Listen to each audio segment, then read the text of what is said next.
اعوذ باللہ من الشیطان الرجیم، بسم اللہ الرحمن الرحیم۔ خداوند متعال کا شکر ہے، اس کا احسان ہے کہ پالنے والے نے ہمیں یہ توفیق دی کہ ہم ماہ مبارک رمضان کو درک کریں۔ یہ وہ مہینہ کہ جو خدا کی رحمتوں کا اور برکتوں کا مہینہ ہے، جس کے اندر ثواب کی سبیل خدا نے ایک انداز سے انسان کے اوپر انڈیل دی ہے کہ تم جتنا چاہتے ہو حاصل کر سکو، اور تم جتنا چاہو اپنے نفس کی کیفیت کو بلند کر سکتے ہو۔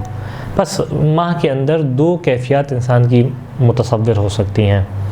ایک دفعہ کیفیت یہ ہے کہ اس ماہ کے اندر انسان اسی طریقے سے جس طریقے سے داخل ہوا تو اس طریقے سے باہر نکلے، اور دوسری کیفیت یہ ہے کہ اس ماہ کے اندر جس کیفیت سے داخل ہوا ہے اس کیفیت سے باہر نہ نکلے۔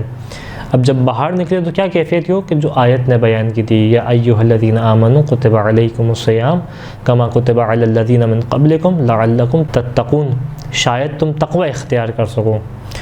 تو انسان چاہتا ہے کہ اس ماہ کے اندر زیادہ سے زیادہ نیکیاں انجام دے، لیکن ہمارے ساتھ بعض اوقات مشکل یہ ہوتی ہے کہ ہم دنیاوی امور کے اندر اتنے پھنسے ہوئے ہوتے ہیں، اور وہ امور کے جو لازمی بھی ہیں کہ انسان اگر جاب پہ جا رہا ہے تو غلط کام نہیں ہے، وہ صحیح ہے، اپنے جاب پہ جا رہے کمانے، اس کے اوپر بعض ایک مراحل میں ضروری ہے کہ جائے کمانے، یہ بھی اگر نیکی کی نیت سے کرے تو واقعاً اس کا ثواب بھی ملے گا۔ لیکن ان امور کی وجہ سے انسان بعض اوقات تمام مستحبات کو انجام دینے کے اوپر قادر نہیں ہوتا، لہٰذا ضروری ہے کہ انسان اپنے ذہن میں اس بات کی ترتیب بنائے کہ وہ کون سا کام ہے کہ جو اس نے لازمی اس ماہ کے اندر کرنے ہیں۔ اسی ذیل میں اس مشکل کو آسان کرنے کے لیے روایات کے اندر وہ امور کے جس کی بہت زیادہ ہمیں تاکید دکھائی دیتی ہے ماہ مبارک رمضان کے اندر، ان کو آپ کے سامنے پیش کرنے کا ارادہ کیا۔ ویسے تو کئی کام ہیں جو انسان کرے، لیکن خاص طور پہ محسوس ہوتا ہے کہ 6 کام ایسے ہیں کہ جس کے اندر روایات میں بہت زیادہ تاکید ہے کہ یہ کام تو انسان اپنی زندگی میں خاص طور پہ ماہ کے اندر ایم بنا لے کہ یہ کام تو میں نے اس مہینے کے اندر کرنے ہیں۔ اور بعض کام تو ان میں سے ایسے ہیں کہ جو الگ سے وقت نہیں چاہتے انسان کا، اور اس کاموں میں فہرست میں جو پہلا کام ہمیں دکھائی دیتا ہے کہ جو افضل ترین کام ہے اس ماہ کے اندر، کہ خطبہ شعبانیہ کے اندر جب اللہ کے رسول نے اس ماہ کی فضیلت کو بیان کیا تو روایت ہے کہ اللہ کے رسول سے مولا کائنات نے سوال کیا کہ اللہ کے رسول اس ماہ کے اندر افضل ترین عمل کیا ہے؟ تو اللہ کے رسول نے کیا بیان کیا کہ افضل الاعمال فی ھذا الشہر الورع من محارم اللہ، اس ماہ کے اندر افضل ترین عمل کیا ہے؟ افضل ترین عمل یہ کہ انسان اپنے آپ کو حرام الہی سے بچائے۔ تو یہ کام انسان اپنے اس ماہ کے اندر نوٹ کر لے کہ وہ کام کیا کہ اس ماہ کے اندر اپنے آپ کو حرام سے، ویسے تو پورا سال بچانا ہے لیکن ان 30 دنوں کے اندر اس طریقے سے انسان پریکٹس کر لے کہ یہ پریکٹس اس کے پورے سال کام آئے، کہ اگر خدا نہ خواستہ انسان سے کہیں خدا کی کوئی معصیت ہوتی تھی، کہیں کوئی ایسا فعل ہوتا تھا کہ جس سے خدا نے منع کیا ہے وہ کام یہ کرتا تھا، تو کیونکہ اس ماہ میں روزے دار ہے، یہ برکتوں کا مہینہ ہے۔ دیکھیں انسان کی نفس کی 2 کیفیات ہیں، یا تو یہ خدا کے قریب جا رہا ہے یا خدا سے دور ہو رہا ہے، ایسا نہیں ہو سکتا کہ ایک ہی وقت میں خدا سے قریب بھی ہے، ایک ہی وقت میں خدا سے دور بھی ہے۔ تو حرام وہ فعل ہوتا ہے جو خدا سے دور کرتا ہے، خدا کی قربت کا سبب نہیں بنتا، خدا کے بعد کا سبب بنتا ہے، یہ فعل انسان کو خدا سے دور کر رہا ہوتا ہے۔ تو بس لازم ہے کہ انسان اس ماہ کے اندر اس فعل سے اپنے آپ کو بچا کے رکھے، کہیں ایسا نہ ہو کہ جب خدا چاہ رہا ہے کہ انسان خدا کے قریب ہو، اس کی معرفت میں اضافہ ہو، وہ خدا کے محضر میں بہترین انداز سے اجر و ثواب حاصل کر سکے، انسان کوئی ایسا کام کرے کہ خدا سے دوری اختیار ہو سکے، تو انسان اپنے آپ کو حرام سے اس ماہ کے اندر بچائے۔ اور افضل ترین عمل کیا ہے؟ یعنی اگر تمام مستحبات نہیں بھی ہو رہے، کم از کم حرام نہ کرے، اس مہینے کی حرمت کا لحاظ کرے۔ اور یقیناً جب انسان اس انداز سے اپنے آپ کو حرام سے بچائے گا، اس انداز سے حرمت ماہ مبارک رمضان کا لحاظ کرے گا، تو یقیناً نتیجہ یہ ہوگا کہ آہستہ آہستہ یہ نفس کے اندر یہ بات راسخ ہونے لگے گی، اور ایک وقت تو آئے گا کہ جب ماہ گزر بھی جائے گا تو اس کے اوپر ایک نفس کے اوپر وہ قابو آ چکا ہوگا کہ آئندہ بھی حرام کی جانب نہیں جائے گا۔ ہمیں اور بھی دیگر روایات دکھائی دیتی ہیں اس خاص طور پہ حرام فعل کے اعتبار سے۔ کیا بیان کیا کہ ان الصیام لیس من الطعام والشراب وحدہما فاذا صمتم فاحفظوا السنتکم عن الکذب، کہ امام نے کیا بیان کیا؟ دیکھو روزہ صرف کھانے پینے سے رکنے کا نام نہیں ہے، صیام کہتے ہیں، صوم کہتے ہیں اپنے آپ کو روکنا۔ تو کیا بیان کیا؟ روزے کے اندر جو روکنا ہے صرف کھانے پینے سے نہیں روکنا، بلکہ کیا ہے؟ فَإِذَا صُمْتُمْ پس جب تم روزہ رکھو فَاحْفِظُوا أَلْسِنَتَكُمْ عَنِ الْكِذْبِ تو اپنی زبان کو جھوٹ سے بھی بچاؤ، اپنی زبان کو لگام دو، روزہ تمہارے وجود کو لگام دے۔ وَغَضُّوا أَبْصَارَكُمْ عَمَّا حَرَّمَ اللَّهُ اپنے آنکھوں کو اس سے بچاؤ کہ جہاں خدا نے حرام قرار دیا ہے منظر کو۔ زبان کی حفاظت کرو، آنکھوں کی حفاظت کرو، کس سے؟ حرام سے۔ وَلَا تَنَازَعُوا اور جو ہے وہ دیکھو دل کی حفاظت بھی کرو، اپنے نفس کے اوپر ہی قابو حاصل کرو، جھگڑا نہ کرو۔ وَلَا تَحَاسَدُوا حسد نہ کرو۔ وَلَا تَغْتَابُوا غیبت نہ کرو کسی کی، کیونکہ تم روزے دار ہو۔ روزے کا مطلب یہ نہیں ہے کہ صرف کھانے پینے سے اپنے آپ کو روک دیا، نہیں، ایک نفس کے اوپر تہذیب کو طاری کرو جو اسلام چاہتا ہے۔ لعلکم تتقون کی منزل پہ تم اسی طریقے سے پہنچ سکتے ہو۔ اسی طریقے سے امام نے اور چیزیں بیان کی، ولا تسابوا ولا تشتموا ولا تظلموا سب و شتم نہ کرو، ظلم نہ کرو، کسی سے جھگڑا نہ کرو۔ ولا تغفلوا عن ذکر اللہ وعن الصلاۃ دیکھو نماز سے غافل نہ ہو، دیکھو ذکر الہی سے غافل نہ ہو۔ والزموا الصمت والسکوت اپنے اوپر خاموشی کو اور سکوت کو لازم کر لو، کم بولو اس ماہ کے اندر، کوشش کرو زیادہ سے زیادہ ذکر الہی ہو، فضول گوئی کا خاص طور پہ فضول گوئی انسان اس ماہ کے اندر نہ کرے۔ والصبر والصدق اپنے اوپر جو ہے وہ صبر کو طاری کر لو، اپنے اوپر سچائی کو طاری کر لو اپنے اوپر۔ وبجانبت اہل شرک شر اپنے آپ کو اہل شر سے بچاؤ اس ماہ کے اندر، یعنی ان کی محفل سے اپنے آپ کو دور رکھو۔ واجتنبوا قول الزور اپنے آپ کو دھوکے والے کلام سے دور رکھو، والکذب جھوٹ والے کلام سے دور رکھو، یعنی تمام چیزوں سے اپنے آپ کو دور رکھو۔ یہ روزہ ہے۔ تو انسان روزے کا مطلب کیا ہے اور افضل ترین عمل کیا ہے؟ اپنے آپ کو حرام سے بچائے انسان۔ اسی طریقے سے اور بھی ہمیں روایات دکھائی دیتی ہیں کہ اللہ کے رسول کی بارگاہ میں ایک خاتون موجود تھی، دیکھا کہ ایک خاتون جو ہے وہ اپنی کنیز سے بدتمیزی سے بات کر رہی ہے، بد اخلاقی سے بات کر رہی ہے۔ جیسے یہ کنیز جو ہے وہ اللہ کے رسول کی خدمت میں آئی تو اللہ کے رسول نے اس کے سامنے کھانے کو پیش کیا۔ اس نے کہا کہ اللہ کے رسول میں روزے دار ہوں، انا صائمہ۔ عجیب جملہ اللہ کے رسول نے کہا، کیا کہا کہ کیف تکونین صائمہ وقد سببت جاریتک، کہ تم نے کیسا روزہ رکھا ہے، یہ کیسی تم روزے دار ہو کہ تم اپنی کنیز کو سب و شتم کر رہی ہو، اپنی کنیز سے بد کلامی کر رہی ہو۔ اور اس کے بعد بڑا عجیب جملہ فرمایا، ان الصوم لیس من الطعام والشرب، صرف روزہ جو ہے وہ صرف کھانے پینے سے روکنے کا نام نہیں ہے۔ انما جعلہ اللہ ذلک حجابا عن سواہما من الفواحش، اللہ نے اس روزے کو ایک حجاب بنایا اور اس حرام اور حلال کو، اس کھانے پینے سے اپنے آپ کے روکنے کو ایک حجاب بنایا ہے، ایک پردہ بنایا ہے کہ جب تم اپنے آپ کو اب یہ میرے اپنے الفاظ ہیں کہ جب تم اپنے آپ کو کھانے پینے سے روکو گے، اس کا نتیجہ کیا ہوگا؟ تمہیں اپنے نفس کو روکنے کی عادت ہوگی، تمہارا نفس کے اوپر قابو ہوگا روکنے کے اعتبار سے۔ جب تمہارے نفس کے اوپر یہ قابو ہوگا روکنے کے اعتبار سے، پھر تم اس مرحلے پہ آؤ گے کہ حرام الہی سے بھی بچو گے۔ تو اللہ نے اس کھانے پینے کے حکم کو حجاب کے طور پہ پیش کیا ہے، نہ یہ کہ تم اسی پہ رک جاؤ، اس کے بعد تم کہو کہ صحیح میں کھا پی تو نہیں رہا نا، اب گالی دے رہا ہوں تو کیا ہے، اب بد کلامی کر رہا ہوں تو کیا ہے، مومن کا دل دکھا رہا ہوں تو کیا ہے، کھا پی تو نہیں رہا۔ نہیں، ایسا نہیں ہے، اپنے آپ کو حرام الہی سے روکو۔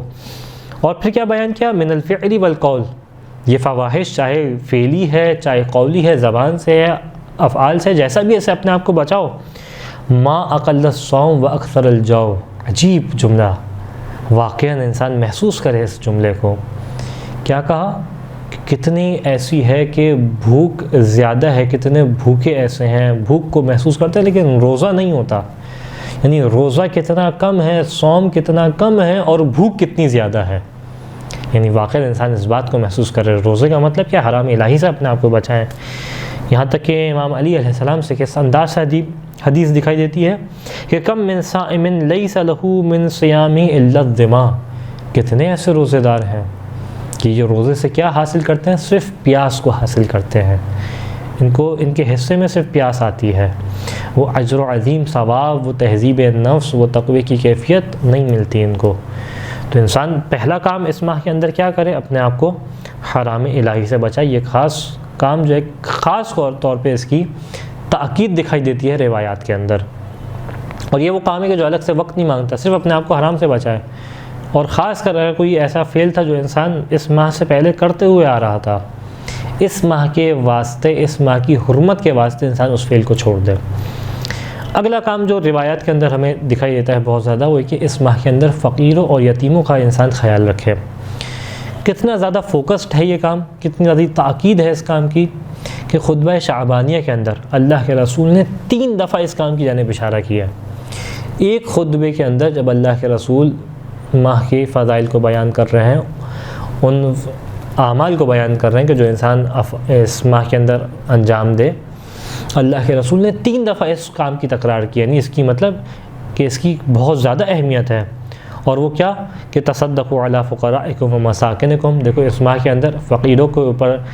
فقیروں کو صدقہ دو، مساکین کا خیال رکھو، مساکین کو صدقہ دو۔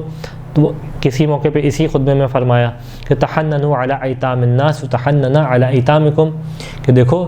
تم یتیموں کا خیال رکھو، یتیموں کے اوپر مہربانی سے پیش آؤ، شفقت سے پیش آؤ اس ماہ کے اندر خاص طور پہ۔ ویسے انسان پورے سال یتیموں سے جو ہے وہ شفقت مہربانی سے پیش آئے، لیکن بیان کہ اس ماہ کے اندر خاص کر یتیموں سے شفقت سے پیش آؤ۔ یتحننوا علی ایتامکم، نتیجہ کیا ہوگا کہ تمہارے یتیموں کے اوپر مہربانی اور شفقت سے پیش آیا جائے گا اگر تم اس ماہ میں تم نے ایسا کیا۔ پھر بیان کیا اس خطبے کے اندر ایک مقام پہ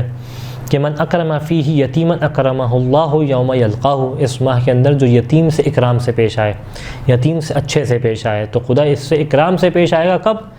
کہ جب خدا سے ملاقات کا موقع ہوگا، جب خدا سے ملاقات کر رہا ہوگا۔ تو یہ کام خاص طور پہ جو ہے وہ روزے کے اندر ہمیں دکھائی دیتا ہے۔ یہاں تک کہ یہ وہ کام ہے کہ جو روزے کی علتوں میں سے ایک علت ہے، یعنی سوال کیا جائے کیا ہے فلسفہ روزے کا، تو ان فلسفوں میں سے ایک فلسفہ یہ ہے کہ انسان جو ہے وہ بھوک اور پیاس کے ذریعے سے اس بات کو محسوس کر کے فقیر کس طریقے سے بھوکا ہوتا ہے۔ یہ غنی شخص، جیسا روایت آپ کے سامنے پیش کروں گا، یہ غنی شخص جب یہ دیکھے کہ اپنے آپ کو بھوک اور پیاس میں محسوس کرے، تو اس کے ذریعے سے فقیر کی بھوک اور پیاس کو محسوس کرے اور اس کا خیال رکھے۔ کہ چھٹے امام صادق علیہ السلام سے سوال کیا عن علت الصوم، مولا کیا وجہ ہے کہ اللہ نے روزے کو واجب قرار دیا؟ تو کیا بیان کیا؟ انما فرض اللہ الصیام لیستوی بہ الغنی والفقیر، اللہ نے روزے کو واجب کیا کس خاطر؟ اس خاطر کہ اس روزے کے ذریعے سے فقیر اور غنی شخص، صاحب مال اور جو فقیر ہے وہ برابر ہو سکیں۔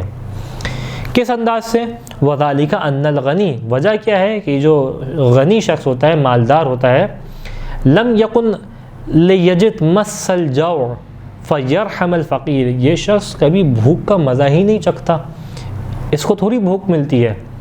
کیوں؟ کہ لأن الغنی کلما اراد شیئا قدر علیہ، کہ جب یہ غنی شخص کسی بھی شے کا ارادہ کرتا ہے تو اس چیز کو پانے کے اوپر قادر ہوتا ہے۔ اس کو بھوک لگے گی کھا لے گا،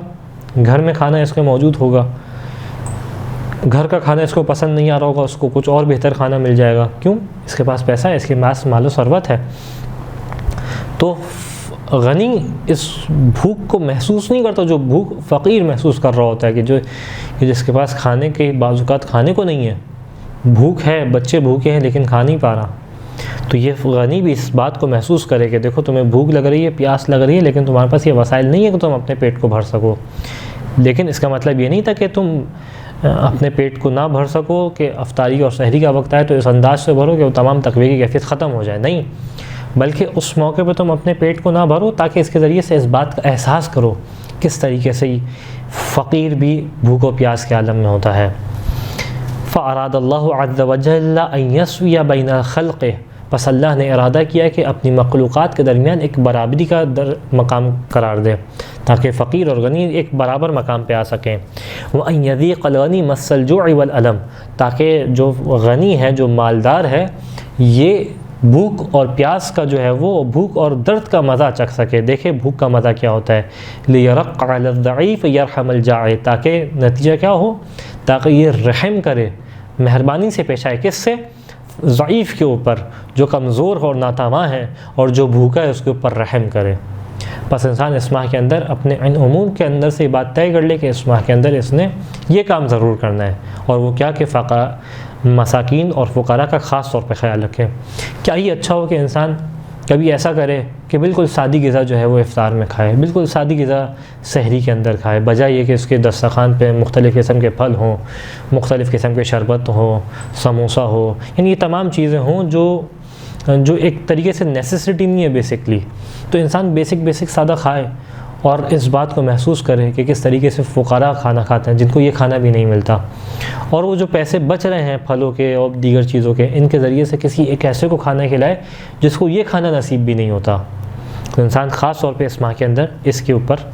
فوکس کرے. اگلا ایک کام جو روایت کے اندر دکھائی دیتا ہے، اور وہ ہے کہ انسان اپنے اخلاق کو بہتر کرے اس ماہ کے اندر. اور وہ کس انداز سے کہ یہ مہینہ انسان کی تہذیب نفس کا مہینہ ہے. یہ وہ مہینہ ہے کہ انسان تبدیل ہو جائے. جب داخل ہوا تھا تو کچھ اور تھا، جب باہر نکل لے تو کچھ اور ہے. تو کس انداز سے روایت ہے ہمارے پاس، خطبہ شعبانیہ کے اندر اس بات کے اوپر اللہ نے رسول نے 2 دفعہ تکرار کی ہے کہ اپنے اخلاق کو اچھا کرو. یعنی اس کا مطلب ہے کہ یہ بہت زیادہ فوکس چیز ہے اسلام کے اندر اور ماہ مبارک رمضان کے اندر.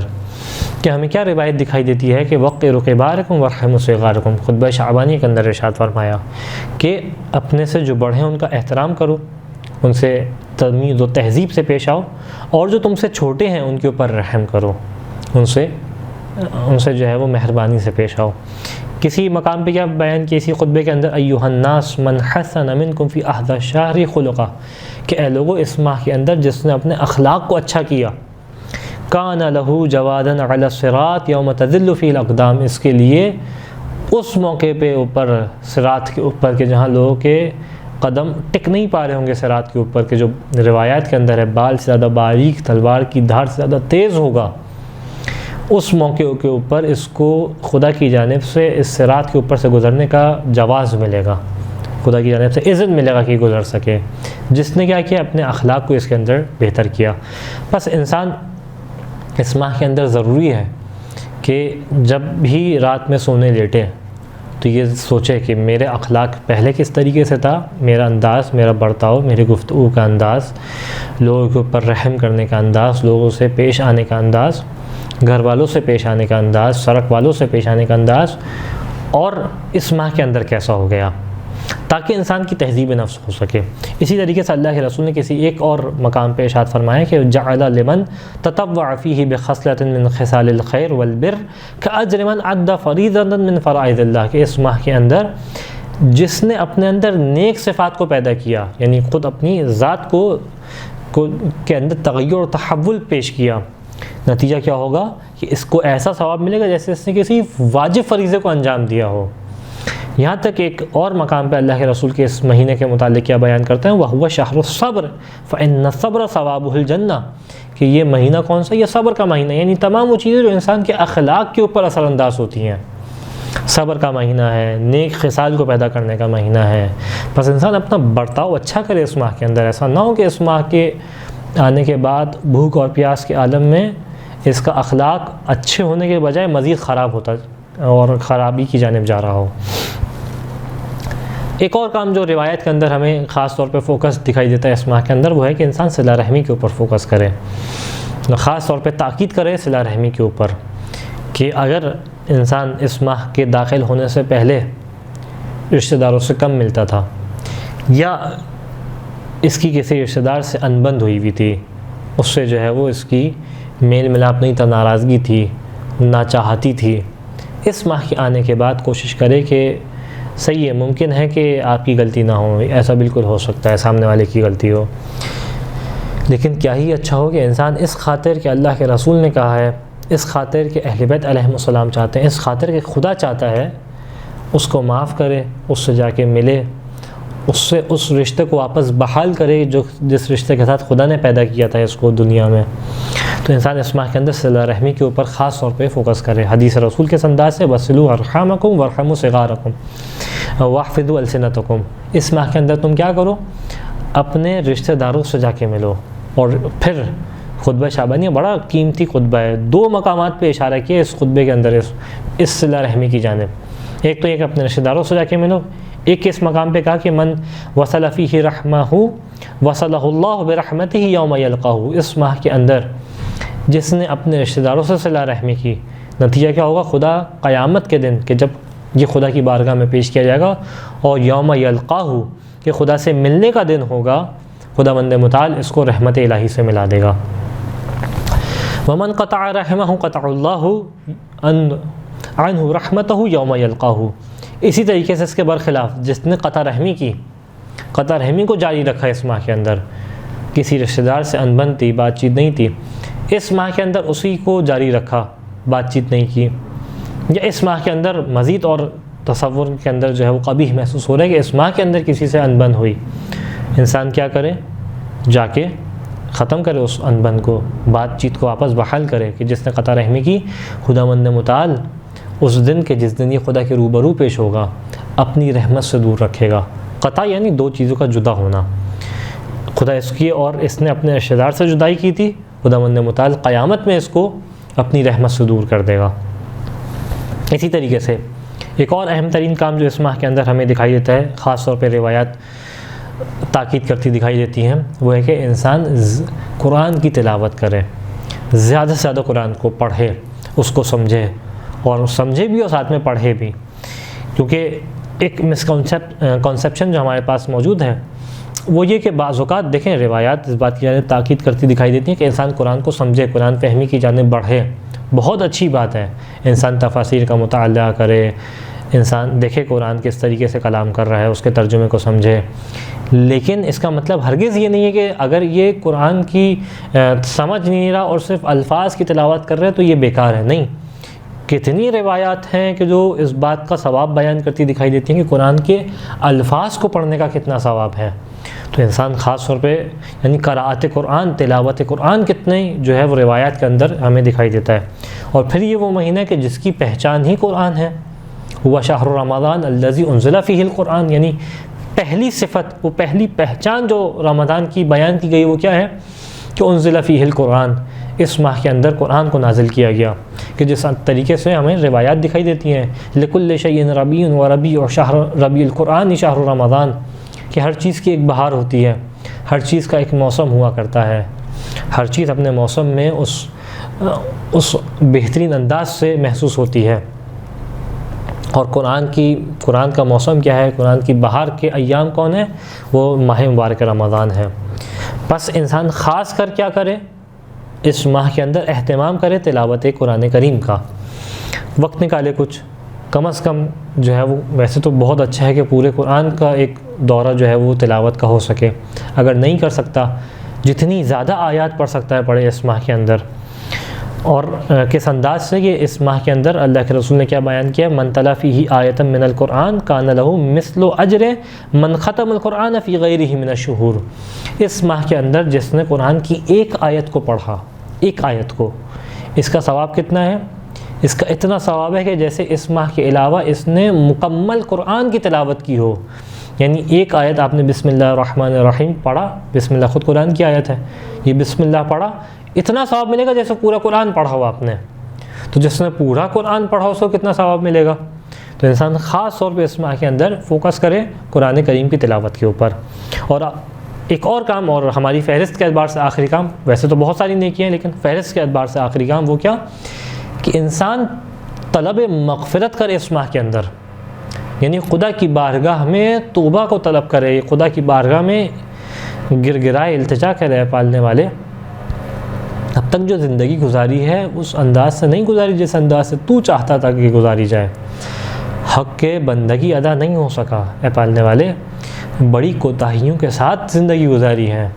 خطائیں گنی جائیں تو شمار میں نہیں آتی، اور اگر تیری ذات نہ ہوتی تو تیری بارگاہ میں آنے میں شرم آتی، مجھے ویسے بھی شرمسار ہوں آتے ہوئے اس کیفیت میں، لیکن اگر تیری ذات نہ ہوتی تو مایوس ہو چکا ہوتا کہ مجھے تیری بارگاہ سے ہٹا دیا جائے گا، لیکن کیونکہ تو وہ ہے کہ جس نے من کتب علی نفسہ رحمت، تو نے خود کہا کہ اپنے نفس کے اوپر رحمت کو لازم کر لیا اپنی ذات کے اوپر، تو وہ ہے جو کہتا ہے یا عبادی الذین اسرفوا علی انفسہم لا یقنطوا من رحمت اللہ، کہ اے میرے وہ بندوں کہ جنہوں نے اپنے نفس کے اوپر ظلم کیا ہے میری رحمت سے مایوس نہ ہو، ان اللہ یغفر الذنوب جمیعا، خدا تمام گناہوں کو معاف کر دے گا، تیری ذات وہ ہے کہ تیری ذات کی رحمت دیکھ کے احساس ہوتا ہے کہ میرے گناہ تیری ذات کی رحمت سے بڑھ کے نہیں ہیں۔ اے پالنے والے، بس یہ وہ مہینہ ہے کہ جس کے اندر، اور پھر یہ وہ مہینہ کہ جس کے اندر خاص کر تو نے اس بات کی جانب توجہ دلائی کہ انسان بڑھ کے خدا کی بارگاہ میں مغفرت کو حاصل کرے، بس اس ماہ کے اندر تو اس سے مغفرت چاہتا ہوں۔ تو انسان خاص کر جب بھی عبادات انجام دے، مصلی پہ نماز کے بعد 2 منٹ بیٹھ جائے، خالی و ذہن ہو کے خدا سے کلام کرے، کیونکہ روایات بہت زیادہ تاکید کرتی ہیں اس ماہ کے اندر کہ انسان طلب مغفرت کرے، استغفار کرے، زیادہ سے زیادہ استغفار کرے، کہ اس ماہ کے تعارف کے اندر یہ بات شامل ہے کہ انہ قد اقبل علیکم شہر اللہ بالبرکتی والرحمتی والمغفرہ، کہ خدا کا مہینہ آ گیا کس انداز سے؟ رحمت کے ساتھ اور برکت کے ساتھ اور مغفرت کے ساتھ۔ یہاں تک کہ کتنی سخت روایت اللہ کے رسول تھی کہ فَإِنَّ الشَّقِيَ مَنْ حَرُمَ مِنْ غُفْرَانِ اللَّهِ فِي هَذَا الشَّهْرِ الْعَظِيمِ، کہ وہ شخص شقی ہے۔ تصور کریں، اللہ کے رسول یہ بات کریں، سخت دل انسان ہے وہ، بدبخت انسان ہے وہ، کون؟ کہ جس نے اس ماہ کے اندر بھی اپنے آپ کو خدا کی مغفرت سے مغفرت کو حاصل نہیں کیا، یعنی یہ ماہ آ کے گزر گیا، اس کے گناہ اپنے مقام پہ باقی رہے، یہ پاکیزہ نہیں ہو سکا گناہوں سے۔ کیونکہ یہ وہ مہینہ کہ کتنی روایات ہیں جو اس بات کے اوپر تاکید کرتی ہیں، یعنی خدا کی گویا ایک طریقے سے سیل کھلی ہوئی کہ آئے انسان اور آ کے جو ہے وہ اپنی گناہوں کی مغفرت کرا لے، آتش جہنم سے اپنے آپ کو آزاد کرا لے۔ کس انداز میں حدیث دکھائی دیتی ہے کہ یہ کون سا مہینہ ہے؟ کہ یہ وہ مہینہ کہ جس کے اندر خدا بند متعال جب یہ ہر دن کا افطار کا وقت آتا ہے، یعنی دن کا آخری پہر آتا ہے، تو خدا بند متعال ہر دن 1,00,000 افراد کو جو ہے وہ آتش جہنم سے آزاد کرتا ہے۔ یہاں تک کہ جب روز شب جمعہ آتی ہے تو خدا بند متعال ہر لمحے 1,00,000 افراد کو آتش جہنم سے نجات عطا کر رہا ہوتا ہے۔ تو بس انسان توجہ کرے کہ خدا کتنے زیادہ گناہوں کو معاف کرنا چاہ رہا ہے، کتنے زیادہ گناہوں کو معاف کر رہا ہے۔ یہاں تک کہ جب پورا رمضان گزر جاتا ہے اور عید کی رات آتی ہے تو خداوند متعال جتنے لوگوں کو اس ماہ کے اندر آتش جہنم سے نجات عطا کی تھی، ان کے گناہوں کو معاف کیا تھا، اتنی تعداد کے مقابل پھر سے آزاد کرتا ہے خداوند متعال۔ تو خدا چاہ رہا ہے کہ انسان کے گناہ معاف ہو، خدا چاہ رہا ہے کہ انسان آتش جہنم میں نہ جلے۔ دیکھیں آسان نہیں ہے یہ تصور کرنا۔ آپ اپنے ہاتھ کو کچھ لمحے کے لیے کھولتی ہوئی آنکھ کے اوپر، جلتی ہوئی آنکھ کے شعلے کے اوپر رکھیں، محسوس کریں کہ اس کے اندر آپ کا بدن جب جل رہا ہوگا تو کیفیت کیا ہوگی۔ تو خدا چاہ رہے کہ انسان مغفرت حاصل کر لے اس ماہ کے اندر، تو کیسے ہے، کتنا شقی ہے وہ شخص کہ حاصل نہ کرے۔ یہاں تک کہ ایک روایت کے اندر اس انداز سے دکھائی دیتا ہے کہ اس ماہ کے اندر کچھ ملائکہ ہیں جو خدا بندوں کے لیے قرار دیتا ہے، یستغفرون لہم، ان بندوں کے لیے پورے دن یہ جو ہے وہ طلب مغفرت کرتے ہیں۔ یہاں تک کہ جب یہ مہینہ ہو کے گزر جاتا ہے تو خداوند متعال کی ملک ندا دیتے ہیں بندوں کو کہ تمہارے گناہوں کو معاف کر دیا گیا ہے۔ اور اس کے بعد امام باقر علیہ السلام بیان کرتے ہیں کہ فانظروا کیف تکونون فیما تستأنفون، کہ تم دیکھو اب آنے والے ایام میں اپنے اعمال کو ابتدا سے کس انداز سے شروع کرتے ہو، یعنی تمہارے گناہ معاف ہو چکے ہیں، طلب مغفرت ہو چکی ہے، تمہارے نامہ اعمال پہ جو خرابیاں تھیں وہ سب مٹ چکی ہیں، یعنی گناہوں کے اعتبار سے اب تم ایسے ہو گئے ہو کہ جیسے ابھی نئے ولادت ہوئی ہو کسی بچے کی، کہ بچہ جب دنیا میں آتا ہے تو اس کے کھاتے میں کوئی گناہ نہیں ہوتا، تو اب تمہارے تمام گناہ مٹ چکے ہیں، اب نئے انداز سے عمل کرو۔ اس انداز سے اس کے اندر ہمیں طلب مغفرت دکھائی دیتی ہے۔ یہاں تک ایک اور روایت ہے، چاہوں کہ کچھ روایات ہیں آپ کے سامنے پیش کر سکوں۔ اس کلام معصوم کی الگ ہی تاثیر ہوتی ہے، اس کے اندر دل کے اوپر ایک الگ ہی اثرات ہوتے ہیں۔ تو چاہ رہا ہوں اس خاص طور پہ اس ماہ کے اندر جو طلب مغفرت کے لیے ہمارے پاس روایات ہیں اس کو آپ کی خدمت میں پیش کروں۔ اللہ کے رسول سے روایت ہے کہ من خرج عن هذا الشهر ولم يغفر ذنوبه، کہ جو اس ماہ کو گزار دے اس کے گناہ معاف نہ کیے گئے ہوں، فحينئذ يخسر حين يفوز المحسنون بجوائز رب الكريم، جب خداوند متعال قیامت کے دن نیکی کرنے والوں کو ان کی جزا دے رہا ہوگا، ان کو انعامات سے جو ہے وہ نواز رہا ہوگا، یہ بندہ اس موقع پہ دیکھ کے حسرت کرے گا اور اس کو احساس ہوگا کہ کتنا میں نے نقصان اٹھایا ہے۔ یخسر یعنی اس کو بڑا نقصان ہوگا، حسرت کرے گا، یہ میرے اپنے جملے ہیں۔ اللہ کے رسول کیا کہہ رہے ہیں؟ یہ نقصان اٹھانے والوں میں سے ہوگا اس دن۔ یہاں تک کہ ہمارے پاس روایت دکھائی دیتی ہے کہ اللہ کے رسول اذا دخل شہر رمضان اطلق کل عسیر وعتق کل سائل، کہ جب یہ مہینہ داخل ہوتا تو اللہ کے رسول تمام قیدیوں کو آزاد کر دیتے، جتنے قیدی جنگوں کے قیدی ہیں ان سب کو آزاد کر دیا کرتے تھے۔ کس خاطر کہ یہ مہینہ داخل ہو گیا؟ خدا کی رحمت و مغفرت کا مہینہ ہے، یہاں تک کہ تمام مانگنے والوں کو عطا کرتے۔ اسی طریقے سے مولا کائنات امیر المؤمنین علیہ السلام بیان کرتے ہیں کہ علیکم فی شہر رمضان بکثرت الاستغفار والدعا، دیکھو یہ کام ضرور کرنا، وہ کیا کہ اس ماہ کے اندر زیادہ سے زیادہ جو ہے وہ طلب استغفار کرنا، اور جو ہے وہ دعائیں اپنی بارگاہ میں، خدا کی بارگاہ میں دعا کرنا۔ یہاں تک امام رضا علیہ السلام سے روایت ہے کہ ان شہر رمضان شہر عظیم، یہ وہ مہینہ ہے کہ جو بہت عظیم مہینہ ہے، یضاعف اللہ فیہ الحسنات ویمحو فیہ السیئات، یہ وہ مہینہ ہے کہ خداوند متعال جس ماہ کے اندر انسان کے گناہوں کو مٹا دیتا ہے اور نیکیوں کو بڑھا دیتا ہے۔ تو انسان خاص طور پہ اس ماہ کے اندر ان امور کو انجام دے۔ ترتیب ذہن میں واضح رہے، اس کے لیے ایک دفعہ پھر سے آپ کے سامنے فہرست کو پیش کر دیتا ہوں جو خاص طور پہ تاکیدی کام ہے۔ پہلا کام کہ انسان حرام الہی سے بچے، اس ماہ کے اندر اپنے آپ کو روکے حرام الہی سے بچنے کے لیے۔ دوسرا کام کہ یتیموں اور فقیروں کا خیال رکھے، یعنی زیادہ سے زیادہ صدقہ کرے اس ماہ کے اندر۔ تیسرا کام کہ انسان جو ہے اپنے اخلاق کو اچھا کرے۔ چوتھا کام کہ انسان اس ماہ کے اندر صلہ رحمی کرے، رشتہ داروں سے قطع رحمی کو ختم کرے۔ خدا نہ خواستہ کسی کی قطع رحمی ہے اور جو صلہ رحمی کر رہا ہے تو مزید بڑھا دے اس ماہ کے اندر۔ اور پانچواں کام کہ انسان اس ماہ کے اندر قرآن کریم کی تلاوت کرے، اور چھٹا کام کہ انسان جو ہے وہ اس ماہ کے اندر طلب مغفرت کرے۔ ایسا نہیں کہ اس کے علاوہ کام روایت کے اندر نہیں بیان کیے گئے، لیکن یہ وہ کام ہے جو محسوس ہوا کہ بہت زیادہ تاکید جن کی پیش کی گئی ہے۔ خداوند متعال سے دعا ہے کہ ہمیں اس ماہ کے اندر بہترین انداز سے نیکی کرنے کی توفیق عطا فرما، ان امور پہ عمل کرنے کی توفیق عطا فرما۔ وآخر الدعوانا ان الحمد للہ رب العالمین۔